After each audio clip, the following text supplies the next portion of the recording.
nitaka kuuliza lakini kanimsahau.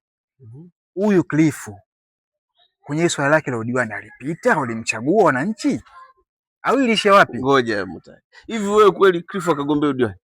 Yeye chizi akafunga kwa uongozi nani vile? Dunia hii. Acha. Siku namuona kwenye maposta hizo matangazo. Binadamu huyu. Mzee vipi? Uko sawa lakini? Oha. Upo? Hapana ndugu yangu. Kichwa changu hakiko sawa kabisa. Una nini? Ndugu yangu, hivi maisha unayoona? Maisha naona kwangu mimi ni magumu maradufu.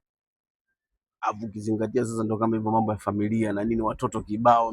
Benzi bwana, acha mambo yako bwana wewe. Wewe watoto una wewe peke yako, Benzi, sisi hatujazaa. Mutai wewe unao sio sawa na kwangu. Sasa ngoja, mimi na maisha gani mazuri? Maisha ni haya. Vitu vyote vinanikabili mimi. Imeisha hiyo.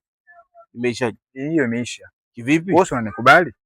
Si unaniamini mwanao? Hebu acha utani. Mimi nakusaidia bwana. Acha utani. Siwezi kukuacha hivi hivi. Wewe mwanangu, wallahi nakusaidia. Wewe unataka msaada? Ndio. Maisha magumu watoto wengi.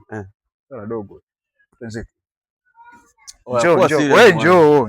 Sema kweli wewe uko niambie siku nyingi umechelewa tu, issue ndogo sana. Asikia. Nisubiri hapa. Bwana ingie kaleka mzigo ketu. Sasa sikiliza mwanangu.